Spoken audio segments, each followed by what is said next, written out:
Filmmakers, it's time to use Soldo. Soldo is a payment solution that replaces petty cash given to employees and production assistants when in prep, on set, or in post-production. Soldo is a multi-user expense account that helps you control business spending. You can give Soldo cards to some or every employee, to entire teams or even contractors instantly. Transfer funds to all card holders for free. Soldo.com. Listen for more info in today's episode of the Filmmakers Podcast. The Podfix Network.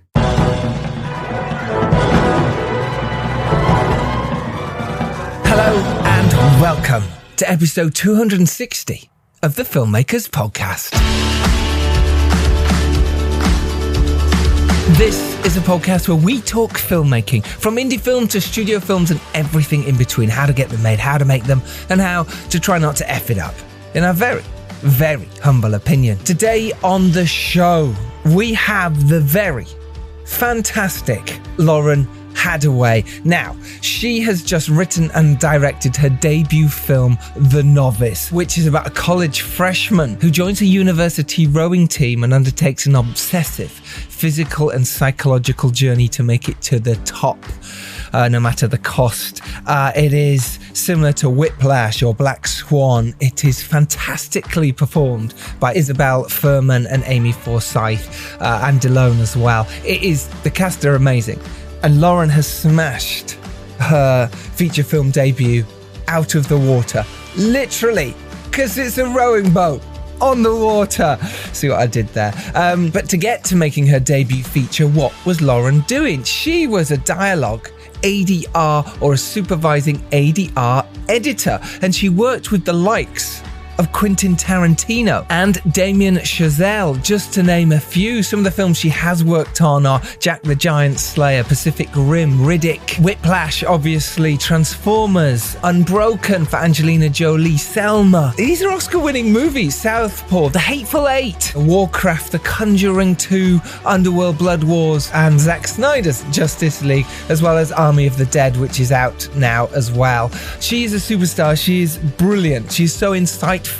And she gave you and me so much knowledge and information about what she learned making her debut film. She also talks about her work as a dialogue editor and a supervising ADR editor as well. It's fascinating. She also talks about her writing process, why she wanted to write and how writing is rewriting. She also talks about why she wanted to be a director, because she's got a very successful career. Why direct? It's bloody hard. But she's absolutely proved why she should do this. She talks about why you can get embarrassed to say you're a writer or director and how we need to get over it. She also chats about her time with Tarantino and what she learned in the sound edit. And we talk about marketing and how you have to differentiate yourself from others, which I think is absolutely vital. Don't just be like everyone else. Don't just put the same stuff out. What makes you stand out? What makes you different? What makes you you? She talks about why film is vital for everyone, how she got it funded, and why a lookbook or vision deck worked for her. We also talk about the heartbreak of filmmaking as well, but hey, I didn't want to go into that there because I wanted to keep this upbeat. This is brilliant. You're going to love this. I love chatting to Lauren. She's a superstar in the making. She's funny, she's brilliant, and I can see why her film has done so well. The Novice is out on VOD pretty much everywhere, on Apple, Amazon, Google Play, YouTube, Vudu, DirecTV, Spectrum, all the usual places you can find this movie. I'm trying to work out where it is in the UK at the moment, and as soon as I do, I'll let you know. But for now, seek this movie out. I loved it. It's fucking brilliant. It really gets into the mindset and the soul of a wannabe rower. Someone who is up against it, someone who's not necessarily doing it to prove a point to anyone but herself. It is outstanding performances. So do go watch it if you can. So last week, myself and Matthew Butler-Hart and Tori Butler-Hart sat down with the wonderful Sir Ian McKellen. And we recorded the conversation for the podcast for you wonderful listeners. That is Sir Ian McKellen on this podcast very soon. It won't be next week because Confession is out next week. Our hosts, Lucinda Rhodes, Takra and Andrew Rogers film, which was directed by Paul Beaton, is out on Tuesday next week, the 31st. So we'll be doing that. So I might drop the Sir Ian McKellen episode the following Tuesday. We talked all about his career, acting, what it's like on set, and Matthew and Tori were amazing as well, so thank you so much for setting that up. Also coming up very soon is the Peter Dinklage episode, because Cyrano got pushed back. Can't wait for that. And our latest blog is out. We do a blog constantly for the podcast, so if you haven't seen that yet, go to thefilmmakerspodcast.com and search for the blogs in there, and it gives you a rundown and some really cool information about filmmaking tips and tricks. But this week, the wonderful Hugh has done an on-set jargon. So if you're wondering what certain jargon means, like best boy or key grip, if you want to know, go to the blog now. Link to that is in the show notes. It's brilliant. It's really cool. Thank you, Hugh, for doing that. If you want to write a blog for us on filmmaking, on your experiences of making a short film, or experiences of making anything, and you just want to write on our blog, then the offer is open. Get in touch with us at thefilmmakerspodcast@gmail.com. Come join us, be part of the team. Speaking of which, our Patreon is happening regularly. There's much more behind the scenes on there, and we're dropping many more clips. That is happening right now. So if you fancy joining us on our Patreon, the link to that is in the show notes. And we do the wrap up. It's our filmmaking news. Is curated just for you by us, and it saves you trawling through all the trades all the time. We put what we think is the best stuff for you, and it's free. So if you fancy that, sign up. Like I say, it's free. You get that into your inbox every Sunday. You can look at it, choose to or not, but there's some amazing stuff on there because it's stuff that's happening in the industry that you should know about. Right, let's get to today's episode. This is me, Giles Alderson, talking to the fantastic Lauren Hadaway, all about her movie, The Novice. Oh, you're going to love this one. Sit back, relax, and enjoy.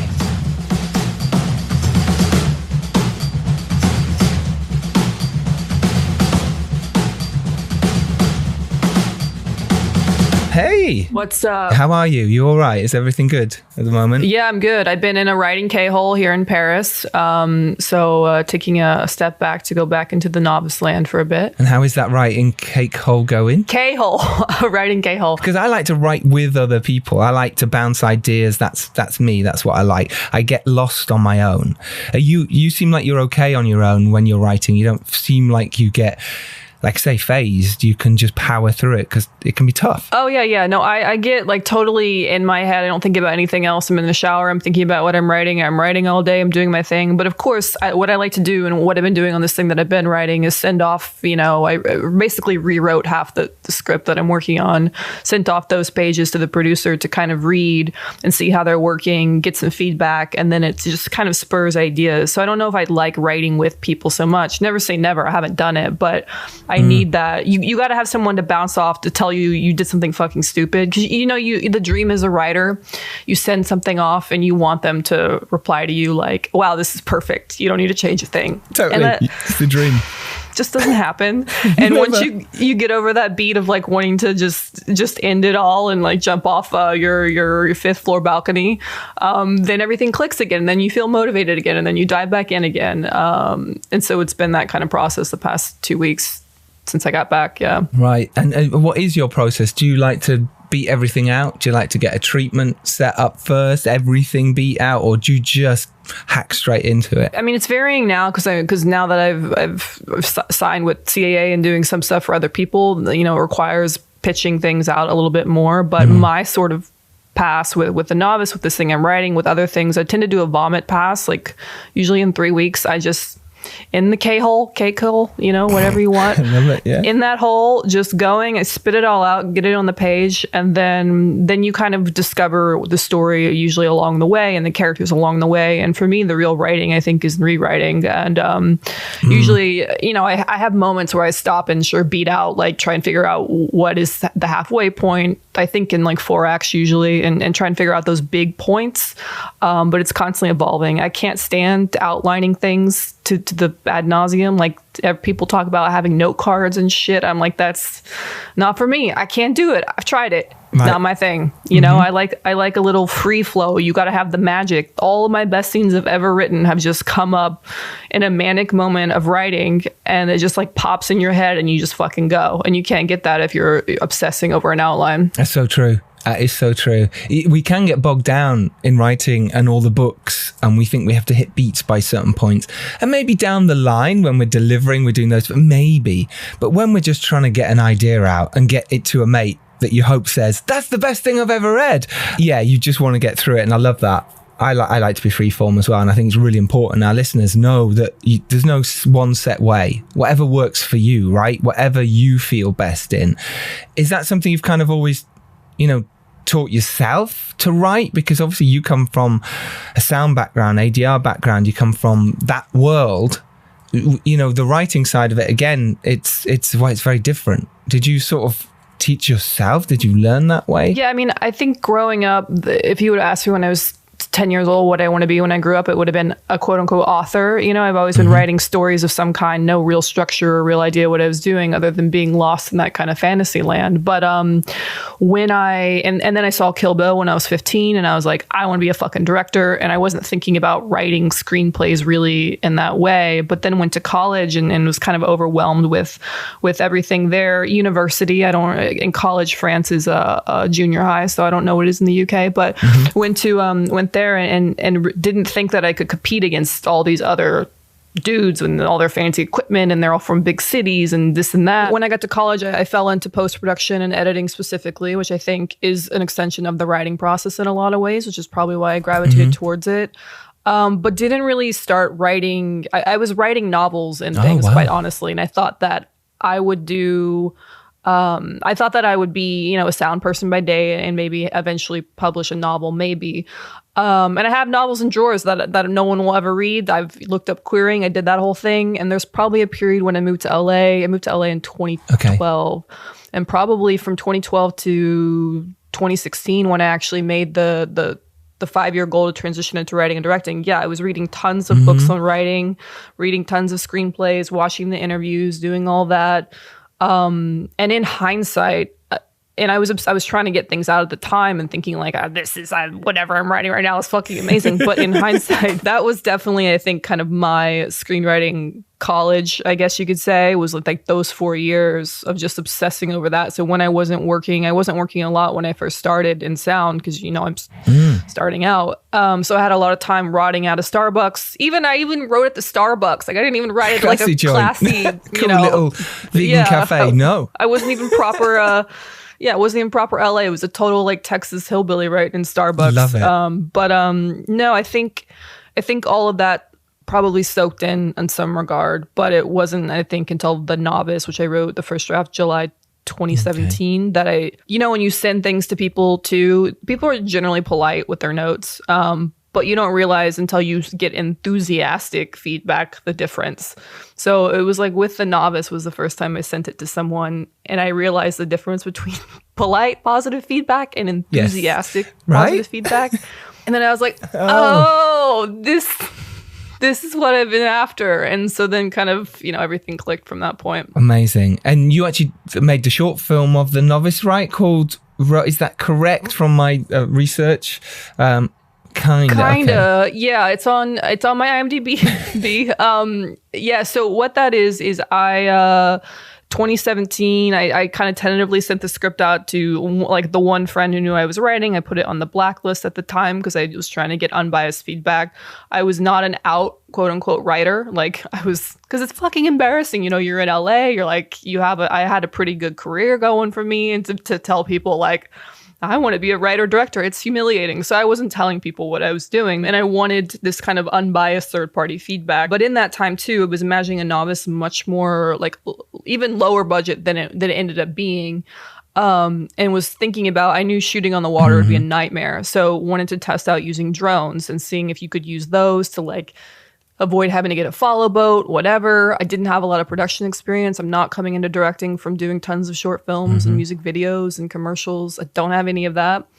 So I figured it'd be good practice. So wrote this like 3-minute, what I consider like a mood vignette. There's not any dialogue really or anything. It is rowing related, but has absolutely nothing to do with the Novice. It's just kind of this girl in the water basically and moody and looks all good those and things. sexy But and all that. yeah, and just played with drones and I realized, no, these will not work for what we need, but I did get some cool shot ideas out of that and wasn't really intended for festivals or anything, more for when we were going out to investors, just one more thing to add to the package. So you got the script and I made this really extensive lookbook. Then you've got this little mood vignette to be like, well, she's not done nothing. I mean, here you go. Here's something. No idea if it made a difference or not, but here we are. And then the Novice is incredible. I was blown away by it. And the fact that it's your debut movie and the fact that you haven't made tons of shorts, honestly, it's beautiful. You've made an incredible film. It's so good. I can see your influences from the sound side of it that a lot of people do forget about when making a film, and they were all in there, all this kind of the feelings, the voiceovers, the bits in the head, the way you cut those bits together as well, just fantastic.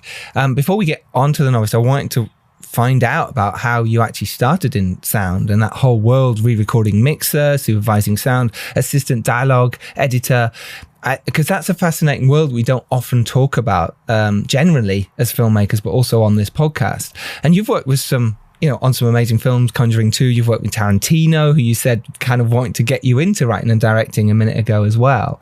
How did you get into that world in the first place, especially if you always wanted to write and direct? What drove you to that side of filmmaking? Well, I kind of gave up on, my outer self gave up on writing and directing when I was freshman in college, when I was hit with what we now call imposter syndrome. But I loved post. Then I discovered sound in college through, professors showed this clip of a video where these students in another class of his took all the sound out of a clip and replaced it. And I thought that was so fucking cool. I had never thought about sound before that moment. Seeing like the endless kind of possibilities of creation, even going from scratch, you can build an entire world. And so I got obsessed with it in college, and that kind of became my thing at my school. And no one else is really doing sound, so it's not like I had a lot in that regard. You could be the best, even if you were the worst. Yeah, and no one. Yeah, I was the go-to. So, and then I wanted to work. I actually had an internship at a commercial radio house in Dallas, and was trying to get a job there, an assistant sound job, because someone got pregnant, left, so her spot was open. And I didn't get it. And in hindsight, it's the best thing that never happened to me. But at the time, I was devastated. And however, I had another internship that I had done in college, and this company was reality TV, editing shows. They needed a new editor, a video editor. And so I went and worked there, which ended up being the best thing that accidentally kind of happened, because, 21, 22, right out of college, had a pretty decent job for someone going to film school, working on stuff that, was on TV. But the thing that ended up being really kind of fortuitous that I had no idea was even happening was I was editing stuff that was on TV. Therefore, when I decided to move to LA, I already had all the union hours that I needed. Yes. Right. So I decided, I rose up pretty quickly there and was, had half the episodes for a show within a couple months, and kind of realized like, this is the top. This is the most I'm going to do in Dallas. And had never even thought about moving to LA, honestly, until a friend of mine who actually one of the producers on Novice was like, Lauren, you should move to LA. And I was like, oh, fuck, no, I'm not moving to LA. But then the next day I was like, all right, I'm going to move to LA. How do I do this? What's the plan? What was the change? What do you think the change was? I think, people are defensive. It's like the same thing when I get feedback on my script and I'm like, fuck you. And then the next day I'm like, oh, okay, yeah, actually. Yes, so true. Yeah. It's just that moment of having to kind of accept it. But I went to basically spend 6 months kind of moonlighting at that point, calling people in LA, researching, getting contacts, just getting advice from people. And everyone tells you the same thing, which was like, call me when you get out here and in the union, kid, not thinking one or both those things are unlikely to happen. But 6 months later, I moved to LA, and my first day out there, I got into the union, and literally in the parking lot of the union building, I called up this chick And I was like, guess what? I'm like, I'm in the union. I'm in LA. How about that interview you promised me? Yeah, sort it out. And she was a little bit like, okay. I mean, to her word, though, she got me in the building the next week. And that was at Sound Deluxe, which doesn't exist anymore. But that's a place that I had kind of gravitated towards because you mentioned Tarantino. I think any kind of up-and-coming filmmaker or person working in the industry probably feels this. It's like there's not a clear path for anything. Like, how do you do it? Had no idea what I was doing or where to start. So I set a goal to work on a Tarantino film because he's my favorite director, which seemed ridiculous and then like never in a million years going to happen. But you got to have a fucking North Star. You really do. Yeah. And so I kind of worked backwards. Like, who does the sound for his films? It was this guy, Wiley Stateman. I was like, okay, well, where does he work? He works at Sound Deluxe. And I'm like, okay, who can I contact at Sound Deluxe? And there were 2 emails on their website. And one of those emails was this woman, Becky Sullivan, who I had emailed and called up. And she's the one who kind of got me in the door. And so I spent the next couple years really working backwards. And because Becky, she did ADR and dialogue because that's what she did. And she was the one giving me, a chance. I kind of got more into that. And I think too, getting into sound effects is what I wanted to do in sound design. But maybe again, in a way, it's good it didn't happen that way because I was doing dialogue and ADR for anyone who doesn't know is like dubbing, where the actors come in after the movie's been shot. They have to re-record the lines because noise, or if it's a superhero movie, they have to rewrite the entire script over the shoulder. Indeed. Those kind of things. Indie, yes. It's just so, but that ended up being a really great education because as I moved up the ranks, and I actually did work with Tarantino. My first job as an ADR supervisor was on the Hateful 8. And my first ever recording session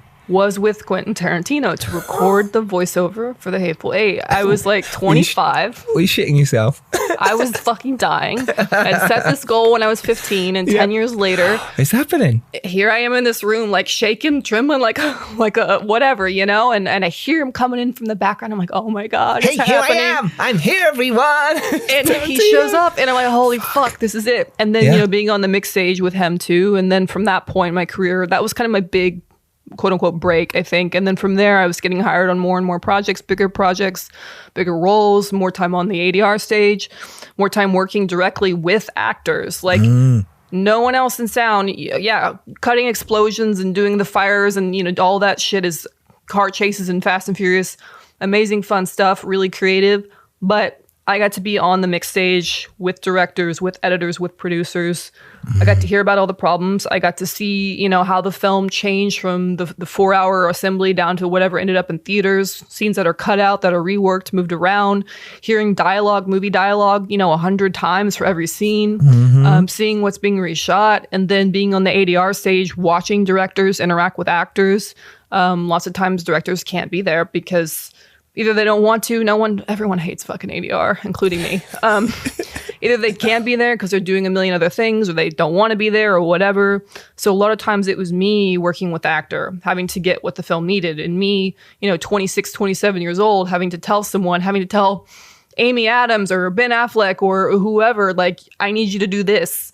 And this is why, and can you do another one, and these kind of things. And wow, so you're directing already at that point, technically, even in a way, yeah, you are. It's not the sexy, camera, this and that, and whatever. And I think the other thing too, the reason that I shied away from directing for so long was because I care about visuals and I want things to look good, but it's never really done it for me in a way. And I think that most I can't get nerdy over it. You know what I mean? And a lot of first-time directors, they come in from the visual sphere in whatever way, or they're nerdy about cameras or like the visual effects and the light, and they're thinking about all these things. And I could never really get into it. And I thought for a long time, well, because I don't know about cameras, I don't know about lenses, I don't know all this shit, I can't possibly be a director. But then seeing all of this sort of behind the scenes, and then also realizing the one thing I took away from my business degree that I did, which is marketing. I double majored in business because I thought I'd never work in film. The one thing about marketing is it's not about being the best or the fastest or the cheapest or whatever.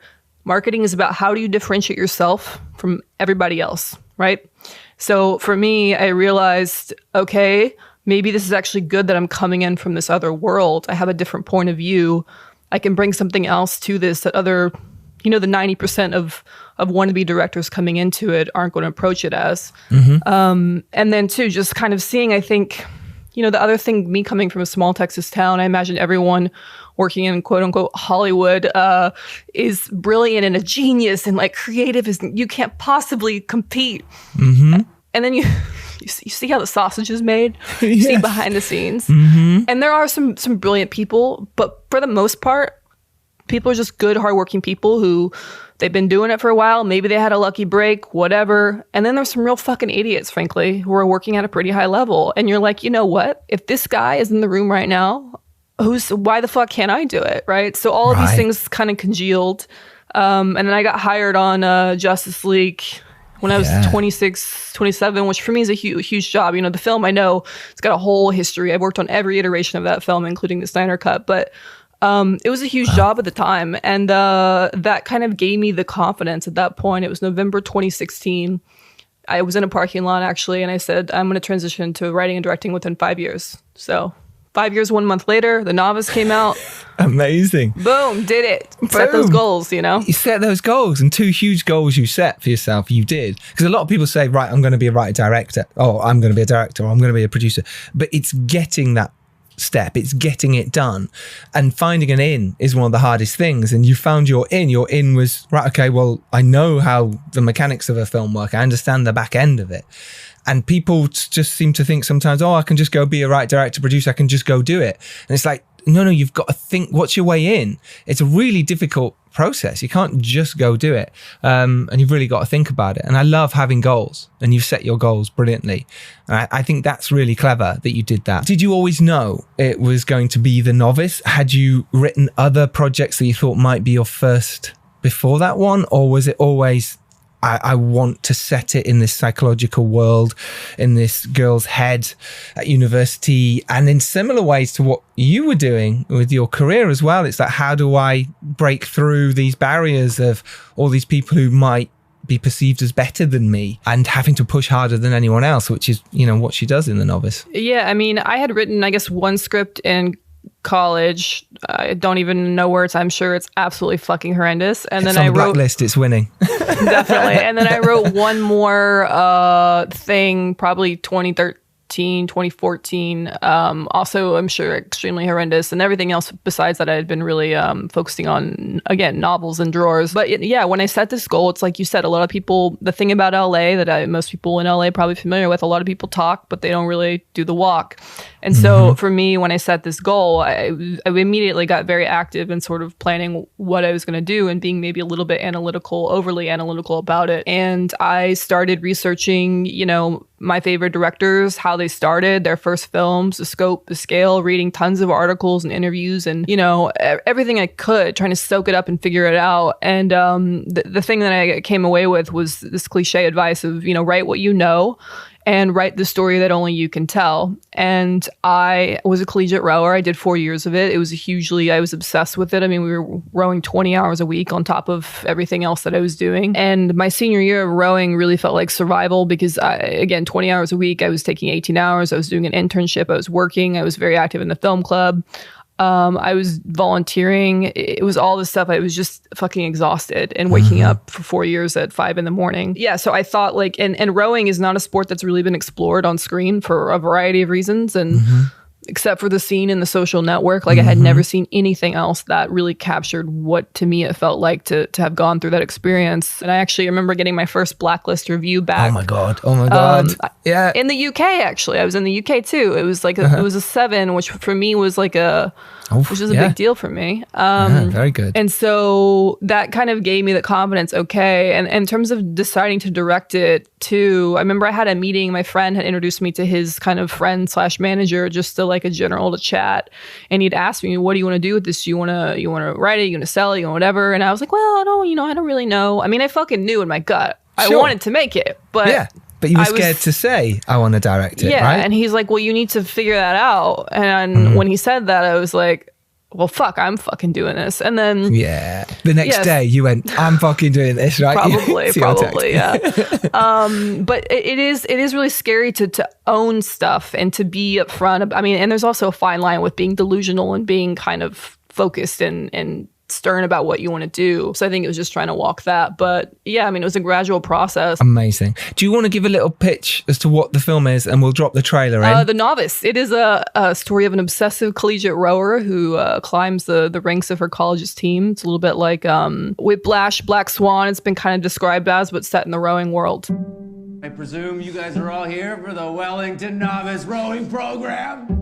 It's traditionally very hard to move up to varsity, but in the meantime, I think we should learn how to row. Legs first. Body, legs, body, arms, arm, body, legs. And then yesterday, I just woke up and I had this epiphany. Like, everyone knows What are you looking at? See what time I have to get to make varsity. 7:59 seems doable. I mean, starting varsity in 2 sports in high school. You're like the best novice out of all of us. Yeah, I mean, like, you're like the best novice. I mean, you're like the best novice out of all of us. The best novice. You're natural, you're natural, you're natural. Probably have the best chance of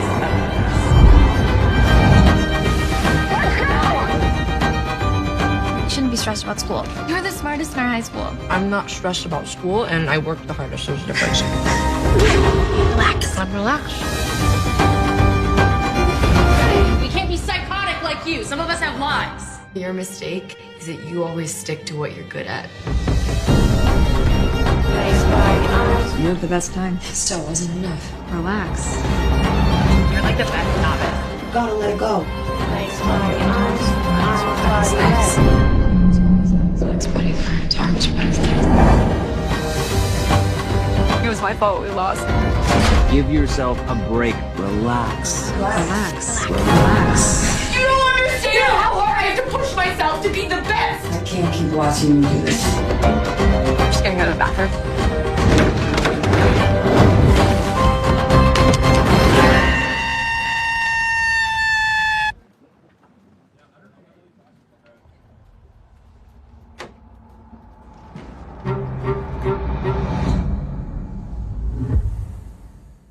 Amazing. That trailer is amazing. Link to that is in the show notes. Do go watch that, and then do go watch the film. Link to that is in the show notes as well. Yeah, interestingly, you mentioned Whiplash. Obviously, it's a film that you did work on as well.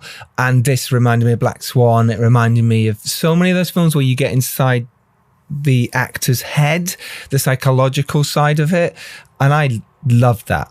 I thought it was really clever. I thought it was brilliantly well done.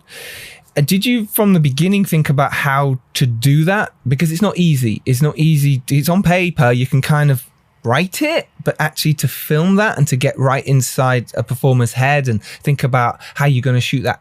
As you wrote it, were you already thinking potentially at how some shots would be, how you would cut it, how the sound mix would go? Were you already thinking that far ahead? I mean, it's an evolution. And like I said, I think writing is rewriting. And the first draft of the script, I'm curious to actually reread it versus what we ended up shooting with almost 2 years later. A lot of evolution in that span, but the sound was always something I was actively kind of thinking about and writing in. And I think it got more and more darker and probably more and more weird as it went on, because I think what happened too, again, same thing. I would write these weird things in the script and be a little bit nervous about people reading it, like thinking, what are they gonna...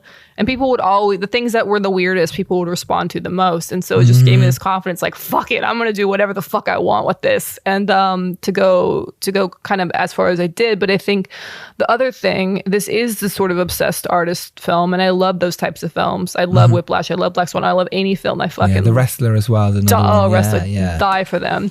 But the thing that I've never really related to with those films is there's usually some kind of external force that's kind of the antagonist or the motivator. And I was like, well, I'm very internally driven. And so how do you tell a story about someone who's internally ambitious and driven, but film is not a novel and I don't want a voiceover? So how do you do it? And film is a visual and a sonic medium. So the answer becomes you do it by using the visual space, the sonic space to tell the story.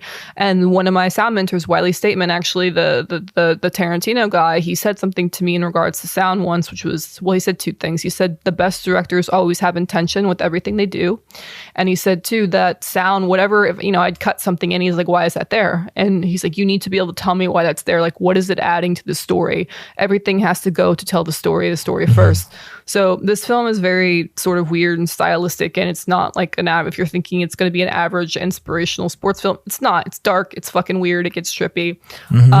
And the weird stuff, though, is to get you in the head of this character and how it feels, and really framing the story of her and the sport, almost like a love story, very loosely. And it starts as the initial attraction, the clunky beginnings, like the making love, the 500 frames a second scene. I was like, Isabel, I'm going to objectify the fuck out of you in this scene, shooting it very kind of 90s, almost erotic, like she's having sex with a rowing machine. And then there's the falling in love and the bliss of that and the beauty of that and the beauty of rowing. And then the slow toxic descent when everything is just fucking crumbling. And so wanting to evoke that headspace and that internal drive really dictated these choices.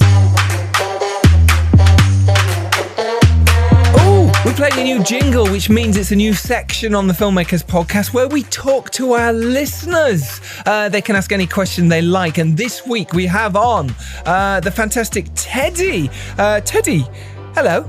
Welcome. Hello. Am I speaking with Gilles Maria Alderson? It's Giles Alderson. No one uses my middle name, but yes, you are talking to Giles from the Filmmakers podcast. Hello. Happy to meet you. I'm a big fan of your show. I was wondering because I have a question.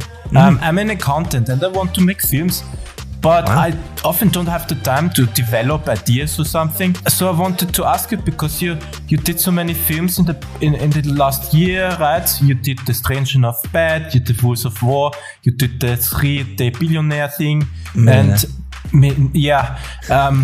numbers, huh?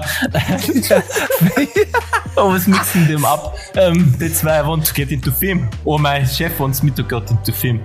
Your chef? My boss, not the chef. Chef in German. In German, chef is boss. Whatever. You Brits wouldn't get that.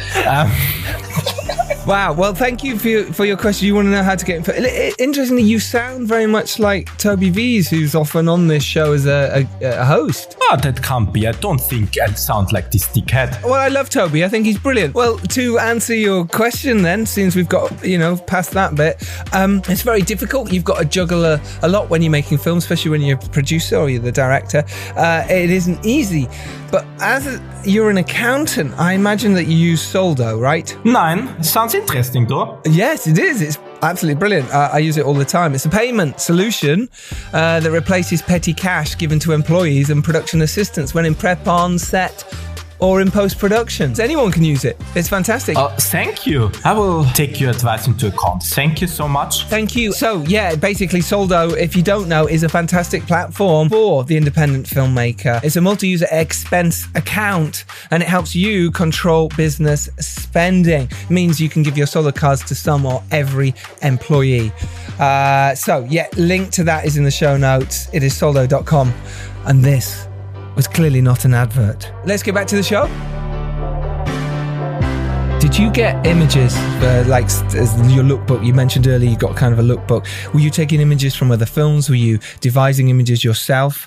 Were you, you got the row, your short to show as some examples, but were you already showing other examples as well in your pitch meetings when you went along with your producers, Kevin, Zack and Ryan, along to your pitch meetings or sending it to them? That'd be really interesting. I think, if I'm being honest, I think the lookbook had more influence than anything else, getting this film people to pay attention to it, even more than the little mood vignette, perhaps even more than the script. I don't know, but the lookbook was, I tried to make something. I've seen tons of these since then. I hadn't really seen a lot at the time, and the ones I would look at seemed so boring and kind of bland. And you just paste the image from a movie and you have a little text and I'm like, well, fuck that. What I want is the lookbook to evoke what the film is going to be. I want someone to look at it and feel how they're going to feel watching the movie. So I made this it's basically like a notebook journal, as if Alex Dahl, as if the main character had made the lookbook herself. And so the pages get really weird, and I tried to capture I wanted to capture the juxtaposition I wanted to do between kind of the cold, icy exteriors and the sort of claustrophobic, manic kind of grimy green yellow interiors. So had these like stark white, very clean, crisp pages with these very fucked up kind of collage-y writing all over, like Joker scribbly type shit, cutting out as if she, you know, had got a magazine and cut out photos and pasted them and done things and was taking notes and really did that. So there weren't really, I don't think there was actually any stills from other films except for using, you know, this character, how about it could be so and so, and you have a picture of the person. But no, there weren't, I didn't have any of that. It was just random shots of any kind of photo that really captured it and putting it in such a way that evoked the style of the film itself. I love that. See, that evoked it for me as well when you were describing it. I was like, I could visualize your lookbook with that. And I thought it's such a clever idea. I suppose you sometimes have to be quite good at Photoshop and bits and pieces like that to get a good lookbook. I didn't use Photoshop on that, I'll say. I only used Photoshop recently on my latest lookbook, and I had to teach myself. So you don't actually need to fucking... Like, don't let that deter you if you don't know how to use it. Love that. So true. Because people can get bogged down in saying, oh, I can't now move my project forward because I don't know how to make a lookbook because I don't know how to use Photoshop. That's how it should be. I'm not saying that's how it should be. I'm saying, look, if people want to get their shit done, you've got to get your shit done. And jumping on that, then how did it, obviously you brought on Zack and Ryan, but how did you get the Novice to being greenlit? How did you get any kind of money? Was it a meeting with investors? Was it, you know, talking to studios? Just talk us through that little bit, if you don't mind. Yeah, it's such a nebulous fucking process. So it's a shit show. Because money, it's like you can have the best script in the world. You can have you can have directed 40 wonderful short films, whatever. Indeed, but like, you're still a first-time feature director. Yes. I mean, when Ryan came on, I had actually done sound for another indie film that he had produced, and he had a producing partner who is EP on this. And so they came on pretty quickly with, you know, a certain amount of money. Great. And then from there, we sent the script out, you know, and everything, all the materials out, did a bunch of people to all the different production agencies, whatever, read it, get passes, have a couple of meetings, had a meeting with H2L. This is where Steve Sems came on, another producer. That went really well. And I mean, a lot of producing, I mean, it's fucking, I don't see everything they're doing, but you know, then they have connections and they have ideas, and they sent the film out to someone, and that's where we found another one of our investors. And so very quickly we found basically half the budget of what the film ended up being. And so I naively thought, like, wow, this is easy. Like, we're going to be shooting this 2018, like fall 2018, it's gonna happen. And then it was like a year of nothing, and we had a couple of leads that took a lot of time and energy and ended up going nowhere, being kind of even like really fucking sketch as fuck. There's some sketchy shit out there. Waiting around for things, applying to all the labs, doing all that. Went to IFP week and met with a bunch of producers and things, and nothing really came out that specifically for this project. So I went through the Alpha screenwriting lab, but nothing was happening. And the film had seemed like it was going to go to, there was 2 or 3 times where I really truly thought the film was going to happen. And then it didn't fucking happen. And every time that happens, it feels like a heartbreak. And I was over it. And I had gone through, that had just happened, and I had gone through a sling of romantic breakups too. And so I was in this place, summer 2019 of like, fuck the Novice, it's never happening. I had written a whole, this lesbian comedy that I'm working on now. I wrote the first draft back then, in real time as I was going through a breakup, as one does. And that I imagined was going to be my first film. And I was like, let's make this. And then Ryan kind of out of nowhere called me, like, you're going to Toronto to a location scout. And I was like, is this real? Because like, I can't get my heart broken again. I can't do this again. And he's like, yeah, we're going to do it. And they, you know, we worked the budget down, got the investors to pony up a little bit more, but we like totally like way slashed the budget. And he had worked in Toronto on some commercials, so new producers there. And of course, probably most people listening are familiar with tax credits, make the world go round. And so I went to Toronto to location scout. And honestly, for the first few days, I was just like, not even there. I was like, sure, okay, I'll go here. Yeah, great. It took a minute for me to like believe like, okay, this is real. and then was sent back, went back in I think September for to do pre-production and then all of that. And every day leading up to production, we started shooting October 15th, 2019. Every day leading up to that, I was sure like any second it was going to go away. And it wasn't until actually being on set for the first day that I was like, oh, this is real. Now I have to figure this shit out. Shit, now I've got to do it. Yeah. Exactly the same as me before my first feature. Any minute now, I thought they're just going to pull the plug. Even that first day when I was on set, I thought they're just going to pull the rug. All the execs came up and watched in the video village, and I thought they're just going to come out and go, yeah, no, you're hooked. And even you planned it within an inch of its life. You've done everything with it, and you still think that imposter syndrome thing, and it's frightening. It's frightening. But yeah, we just have to fight through it, don't we? And just go, no, I can do this. I know what I'm doing. For me, my first week too as writer director, again, not coming from production background, was water week. We had to shoot it first because we were going into winter. So like the first couple days, like the first thing we shot was there's a scene in the middle of the film, this beautiful sunrise, foggy road. That was the very first thing we shot, and it went so perfectly and smoothly and was exactly like I had it in my head. And I was like, I'm fucking bored for this shit. Easy. Yeah, this is fucking easy. And I was so just not quickly. It got fucking humbled real quick, and things started going wrong. Immediately, and by the end of day one, we were like a day and a half behind, and by the end of day two, we were even further behind. We added like 2 days to water week after a day, like fuck, and that's just our post budget right there. That's gone. And I remember we were switching to nights. I was sitting on the floor of our these cabins that we were staying at, like just catatonic, like I've lost all my investors' money. We're never going to finish this film in the next 21 days. This is the end. And I started researching, again, looking at all the directors that I admire, and like did a Google search where you can set the timeline. I set the timeline around their first films, assuming it was relatively recently. And I would read any kind of interviews or articles that came out specifically around their first films, like looking for some fucking piece of advice or some kind of like guiding light, like please, for the love of God, tell me I'm not ruining and gonna just fuck my whole life here. And then I found this quote from it was Damien Chazelle actually, and I think it was in the Hollywood Reporter, and he said something, he's like, making Whiplash felt like every day felt like walking a tightrope between making something really beautiful and utter crushing disaster. And I was like, okay, so I'm right where I need to be. Like, hey, I'm fucking right on track. Like there's been probably 1,000 directors that come before me and felt exactly like I felt. I've had this fucking moment, and they've gone through and made it through okay. And like that totally just shifted my mindset. And I told my director of photography, Todd, he was feeling just like me. We were like, well, fuck our lives. Told him this, and it totally changed our energy. And we went to set that day fucking rocking out and like ready to go. Shit kept going wrong, of course, but our mindset changed. So it was like we had a joke, the Lord giveth and the Lord taketh. So anytime something beautiful happened, it was like the Lord giveth, and we knew that coming around the corner some shit was about to go down. And anytime shit was in the can and it felt like the end of the world, we just remind ourselves we just gotta like make it through today, tomorrow, something around the corner. And then it happened. Like that, honestly, that quote, it changed everything for me. Oh, I'm so pleased. Yeah, because he, winning Oscars and shit, you kind of like, well, yeah, if he goes through it. Exactly. And that's what I love about this podcast, the amount of people that have come on that I admire, respect so hugely. And they say the same thing. They're like, no, it's a shit show.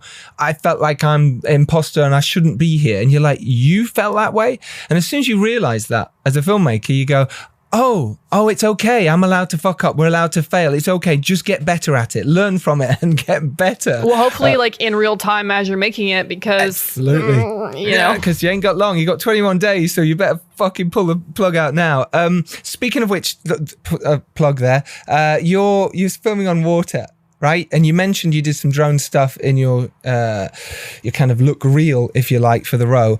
How then you said drones weren't really working. So how did you get all those shots, that beautiful stuff on the water? Because that must have taken so much planning and time on set. Well, it was a nightmare. We did use drones, and I did learn one thing from doing that little concept is I told the actress, just do whatever you want. We're going to do some drone shots. And she like laid down on the boat and like looked up at the sky, and I was like, holy fuck. Like, and that actually became this opening shot of the Novice. Like that came from making that little short.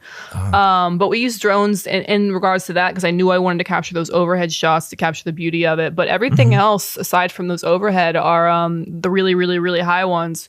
Is we had a follow boat. We had a techno crane on a follow boat, and I had no again, I'm not coming from production. I had no concept, no real idea of what they meant when they were telling me what we were getting. And then I walk on set and I see this fucking boat and this giant crane, and I'm like, what the fuck? Like, this is like a real movie. This is real. Holy fuck.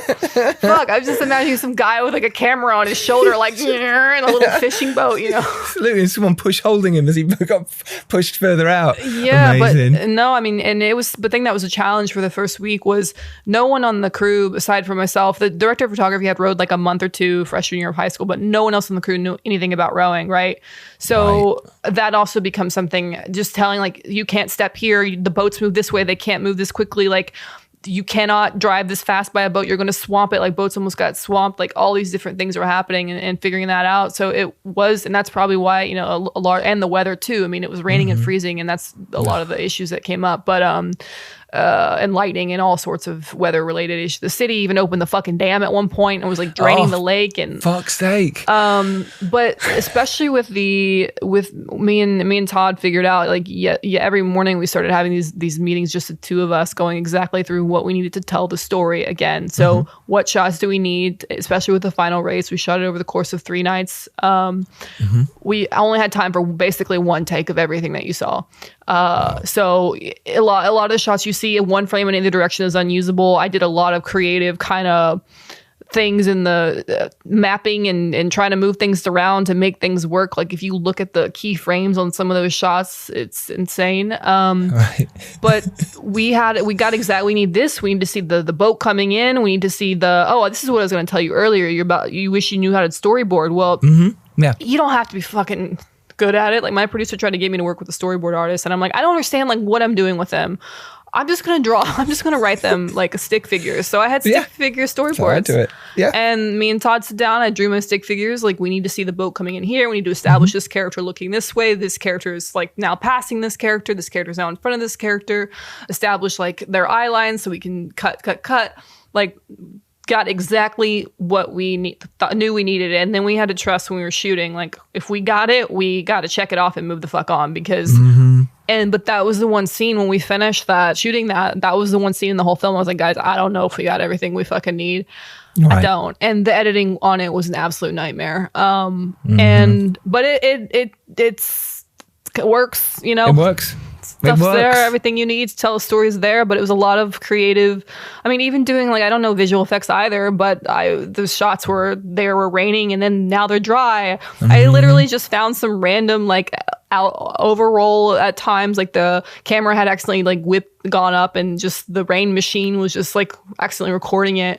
Took a couple bits of seconds of that, put it over a shot of where they're supposed to be raining. It just did like opacity. Amazing. Visual fucking effects. And I thought like I did camera bumps that I just did in Premiere and shit. And I was expecting, someone to come in and like make it work. The lightning bolt effect, I did like all this shit. And no one ever came in and did anything better. And I was like, this is it. And the producer's like, well, it works. So why would we fucking... This is what I think filmmakers sometimes forget. They think someone else is going to come in and sort of save it or rescue them or whatever. But what happens is it's you. You're the one who has to do it. And as soon as you, again, realize that, you go, and don't rely on anyone else. And of course, we have to rely on other people.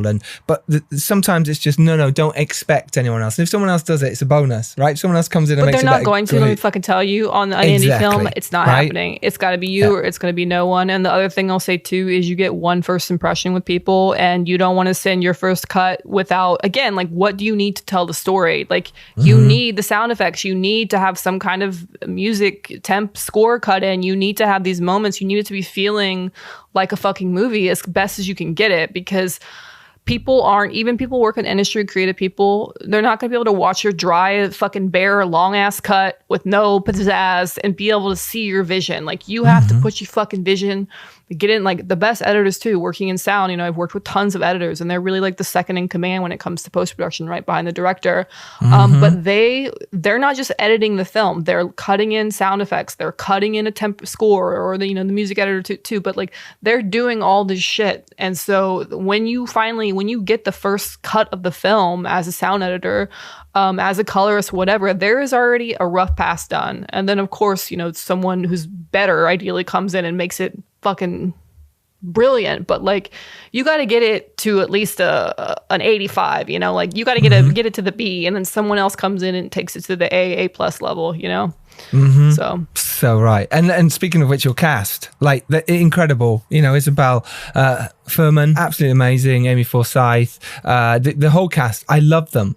I really believed that world they were in. How do you work with the actors then? How, because like you say, you hadn't necessarily worked with actors yet, apart from doing ADR sessions and directing them that way, or at least discussing with them what the director wanted. Here you are now dealing with a very dramatic, very heartfelt, emotional scenes. How did you dive into working with actors, as you know, the talent that you had on board with Isabel, Amy, and Dillon as well? Well, for the first week being Water Week, honestly, it was survival, and there was so much logistical clusterfuck that I would look at the monitor. Isabel fucking killed it. She had the character, she had the command of the character. They were both like, I'm like, okay, great, you know, just do it, leave it. I would shout things. I had a blowhorn and a walkie and screaming myself hoarse, like, do it. Felt like a director with a blowhorn. There's like no time to like to be precious or whatever, or be think. There wasn't time to think. It was just like very kind of reactive. So I don't even know what, but then when it came time to switch to the dialogue scenes, I was really nervous because I don't know. I was like, I don't know. You don't want to give them too much. You don't want to feed their lines. But I think quickly, the thing that I've learned, the thing about directing is that you just have to have clearly what you want and communicate it clearly, and that people actually do want boundaries. You know, I think that this exists in romance and friendship and life and work, whatever. People tend to think like, oh, you know, no, whatever you want, wherever you want to eat, like it's fine. That's the fucking worst thing ever. Yeah. Like, give people options, give them the boundaries. People like it's like with a dog, and I joked to Isabel, I'm not trying to compare you to a dog, but it's like me, myself included, like a dog wants to know that there is someone in command and that they can relax. Otherwise you get this neurotic mess all over the fucking place. That they want to know where is their yard, what are they protecting, where are they allowed to play in. And with your crew, with your actors, you know, anyone working with me too, you have to clearly communicate, this is my vision, this is what I want. Allow people to all, you know, obviously bring their own perspective in, but you know, and knowing the characters so well and the motivation and where everything's coming from, I was able to really just talk to them through about what's happening. And then once the kind of first day jitters wore off of the awkwardness of doing that, it became pretty easy, and it's fun, and blocking is fun. Like, that's something as a director I hadn't really thought about much. I watched a master class with Ron Howard, actually. Yes, I watched that one as well. It's great, isn't it? Yeah, that really blocking lesson that he does was really eye-opening to me, and that was something in the back of my head constantly. Like, how do we? I think a lot of the first time films, you get the two people sitting in a room just looking at each other talking. Like, how do we spice this up? You know, like what can we add here? So that became kind of a fun challenge, and something I also was not fully anticipating. It's like, if you have two people, like you and I are talking, but there's 5 of the other supporting actors are standing behind you, like, you got to give them something to do. Like, what the fuck are they doing? And they all look at you and like, what am I doing? And then you're like, oh fuck, okay, yeah. And you got to come up with shit. But that's the fun part. And I think, I mean, I think working with actors, knowing clearly the character, having talked about it, having already, and every day before set, I would go into the makeup trailer and talk to the actors, whoever was going for that day, and talk to them about the scenes coming up. If they had any questions, at lunch, I would maybe go into their trailer and we would discuss. And that's how it kind of went. I think it's just conversations and making sure you're on the same page, and being confident enough to say no to something when you're clearly like, I want to do it this way, but also having the sort of openness to, if someone has an idea, like, and it sounds good, like, fucking let's try it. And it's not easy. I mean, it's hard to tell. I think it's actually harder to tell someone no, let's do it my way, than it is to say, yeah, let's try it your way, quite frankly. Yeah, but sometimes the director, time-wise, usually you have to go, that's really great. I'm going to go with this direction for now. Thank you. It is tough because you've got to keep saying that to people as well. They're coming up with ideas and you don't want to put them down with their great ideas or whatever. But sometimes, you planned this for a long time and there's reasons for it. It sounded like it was a difficult shoot, but also that you loved it, right? I mean, in terms of now looking back. Yeah, I mean, it was great. It was fucking exhausting. I mean, the hardest days for me, we shot 6 days a week, was the quote unquote day off because you lose momentum. I honestly would have rather shot 24 days straight without taking a break. But the days off were really rough starting the next day. I would edit on the days off. But Wow. no, it was, especially after the initial couple days went down. It is really magical. It is, and so much of filmmaking too. I mean, you write a film 3 times when you write it, when you direct it, and when you edit it, and a lot of discoveries happening on the day. And but I was not again like after last year too. I was not ready to direct a film again, probably until like 4 months ago. I was like, imagine how am I gonna fucking ever do this again? I'm so dead. It took me a year and a half to recover. So now I get why directors aren't doing films once a year. Some crazy ones are, but holy fuck. Ridley Scott and stuff, yeah. But yeah, damn, he's like 82. Like, he's fucking killing it. I know. But again, he's got the team around him to make his life a bit easier. I think on independent films, sometimes you have a team around you, but you've kind of got to do a lot more than, he's not doing the sound mix. He's not doing the, editing necessarily. So it's a different world, but I totally get it. You can get absolutely knackered by doing this job. It kills you, especially during the pandemic when you don't know what's going to happen with the film. Thankfully, you've been nominated for the Spirit Awards. You won at Tribeca Film Festival as well with this movie. Now it's coming out. It's getting the great press that it is, great reviews. And like I say, I hope that you continue. Like, I know it sounds like you are, but for someone like me seeing this work, it's hugely inspiring. I hope that people listening now go, yeah, okay, I can do it too. Because that's what it's about, getting out there and doing something you believe in and getting it done. And it's really stunning. It's a stunning debut. You should be very proud of it. I am now, I felt it was, I didn't feel really good about it until like a week before all the festivals. It was like that 11th hour thing, but no, it's great. And yeah, I do want to say, I mean, you literally, like the thing too, that I think is important to remember, anyone coming up and feeling like whatever, like nobody knows what the fuck they're doing. This is the other thing that I picked up in my first career in sound is like, nobody knows.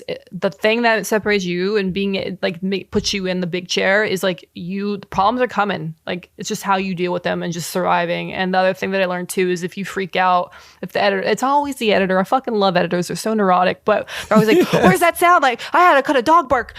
And early when I was starting, I used to always freak out like, oh my God, and everyone starts panicking and it's fucking contagious. But the thing that I learned, if someone's like, hey, where's blah, blah, blah, and like, oh my God, I've made a horrible fucking mistake. Like, this is really, really bad. If you just go, oh yeah, just give me 5 minutes. I'll get that. Like, just make it fucking so nonchalant and you walk out the room and then you have an anxiety attack in the privacy of your own room. It's fine. Like, just fucking fake it till you make it. Totally. Ask questions. Don't pretend like you know everything, and just recognize that nobody knows what the fuck they're doing. It's just like being an adult. Like, we grow up, we're like, oh, our parents had no fucking idea. Not really. Same thing. Same thing. Filmmaking, Yeah. It's like you're a swan. Beautiful on the outside, graceful, floating along. Underneath, your feet are going paddling away like my head thought you were going to go to like guts and like blood, and that's where my fucking head That's where your head's at. Yeah, totally.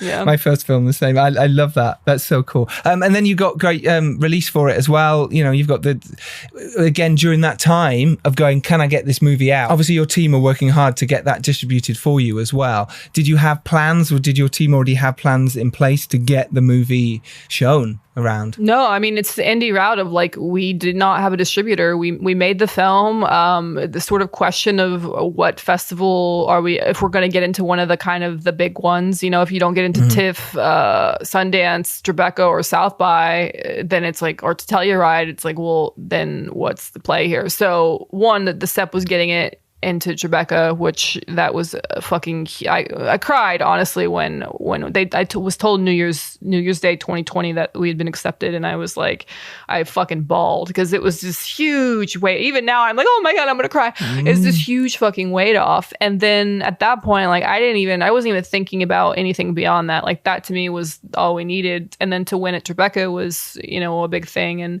I kind of used that momentum to get some buzz, and Zack, again, my manager now, he transitioned into management, using that to kind of like send out, and we got our first good reviews, and he took those and sort of reached out to the agencies and got a bunch of the agencies like wanting to meet with me, to sign me. And so was doing the whole, talking to all the different agencies, doing the Zooms with like 8 people on the fucking call, and they're all trying to tell you why you're amazing and why you should come work with them, and God, you're a fucking genius. It's really good for it's good for the self-esteem. Good for the soul after the pain you've been through. Yeah, probably not good for the ego, but good for the self-esteem. Yeah. And so then, that happened. I signed with CAA, and then at that point, I think we found a sales agent. The producers did some point somehow. I don't know exactly all the shit, but basically sending the film out and saying like, hey, we are at Tribeca. We got here's good reviews. We got these awards. And it's tough because this isn't a horror film. Like this horror, sells, but this is like a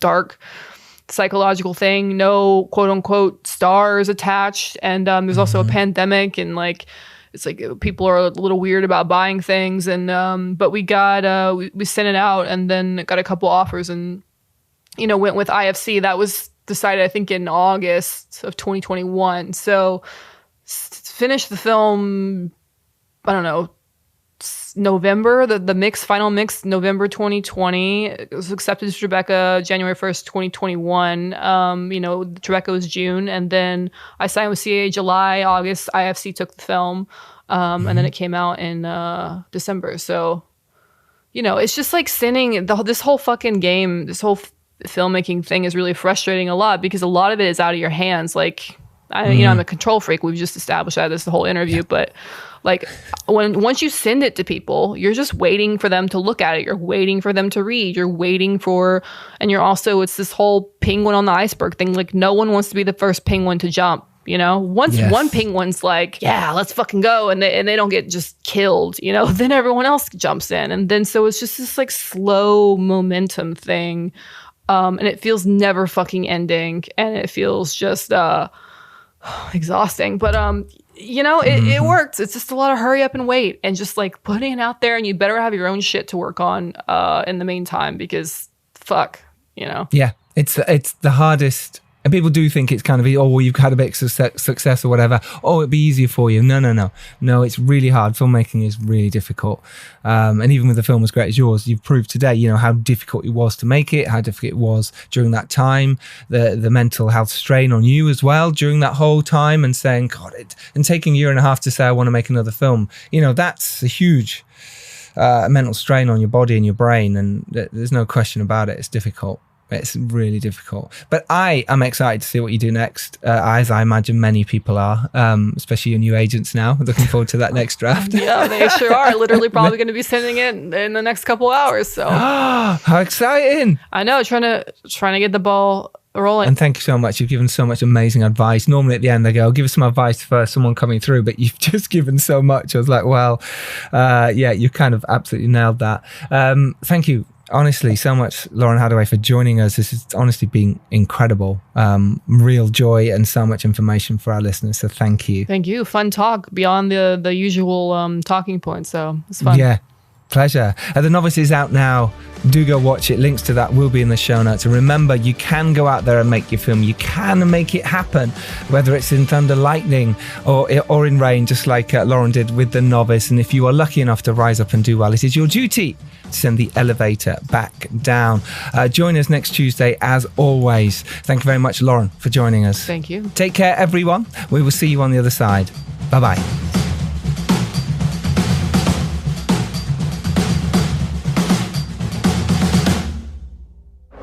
The Filmmakers podcast exists thanks to your support. If you'd like to ensure that we can keep on exploring the filmmaking world with you, subscribe to our Patreon.